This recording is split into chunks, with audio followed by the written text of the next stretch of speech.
lagi kayo dito sa ubo.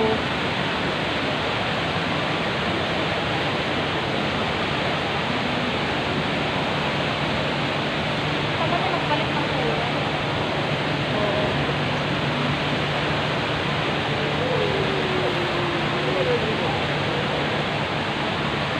Nandun kayo sa Galing na.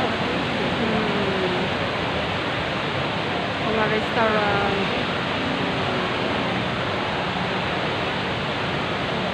Nandun kayo sa dali.